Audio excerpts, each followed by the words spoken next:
Hi everyone, I wanted to show you how I make miniature potion bottles for Tumbledown Cottage or for any of the miniatures I create. First of all, I got a bunch of these little jars. They're only, is it about 2 centimetres tall? They are, yeah, 2 centimetres, rough, 2.2 centimetres including the cork. And then these ones are 3 centimetres tall including the cork. I ordered a bunch of these off Amazon. The little jars, it's about 30 of them for about £9, and then the like rounded ones, it was a pack of 10 for about, I think it was about 6 or something. But yeah, I ordered them off Amazon. Just search, if you want to just search on Amazon for miniature glass bottles and you'll find them. Then these potion labels, which says like poison, frog tongues, snail serum, zombie juice, that sort of thing. I went on Google and searched for free printable potion bottle labels, and there's a guy on Pinterest who had put these on that were like, you know, free to print, free to use.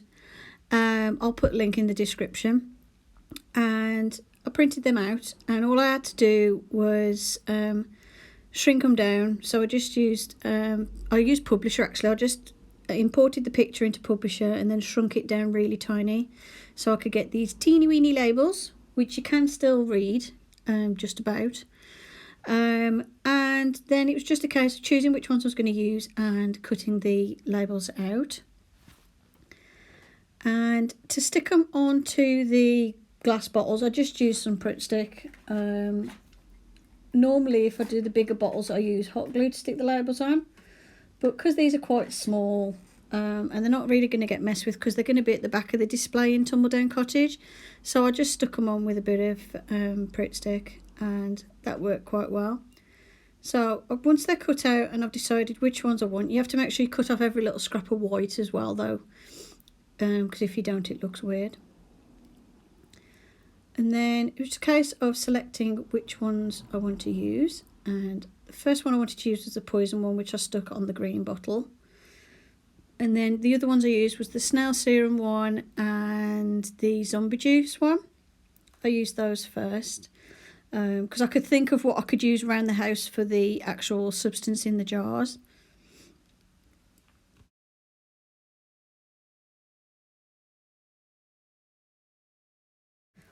Then to make the potions inside, for the first one I used some washing up liquid, and then I'm going to use this blue hand soap. I'm just going to use a little bit and take some in a little pipette and use that to fill up the green jar.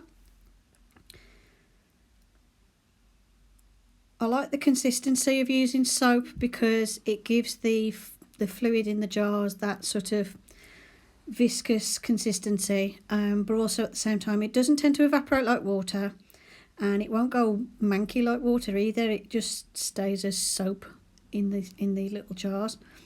So that's why I like to use soap or fairy liquid. Plus what I like as well is, like, if you use like fairy liquid and shower gels and that sort of thing, they come in a wide array of colours, so you can make all sorts of potions without having to fiddle about with food colouring and that sort of thing. I found this jar was fiddlier to fill up than the other jars. I think it's just because of the shape of it. There's a lot of air in the bottle, but I got there in the end and got it to as full as I wanted. Then once I've filled the jar, what I have to do is just wipe the neck of the bottle just to help the cork stick, and then just jam that cork in as hard as possible, obviously being careful not to break the jars because they are made out of glass. And then I remove the little keyring loop thing that's in the corks, and that's the potion bottle filled. And I like to get the cork nice and firmly in there just to make sure it's going to stay.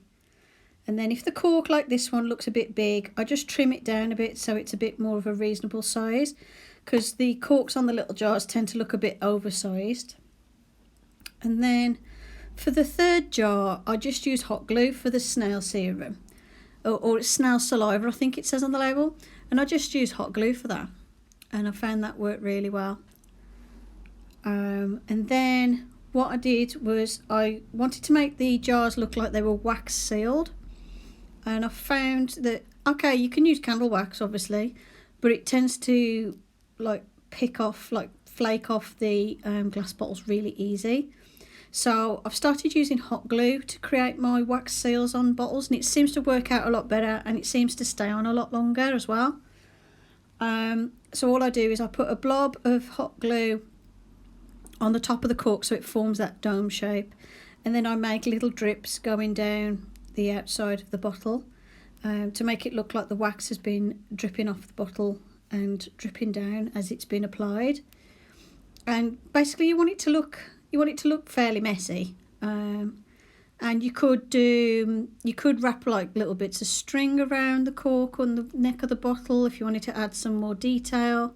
But for these very basic little tiny ones, I just add the hot glue for the wax seal and the drips, and I find that's enough for me.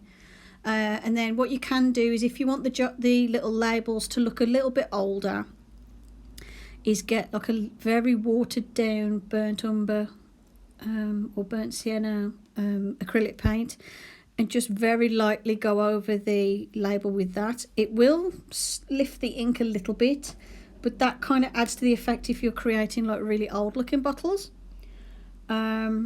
But what I like about that is it gives the paper that aged look, so it looks like it's been on the bottle for a long time.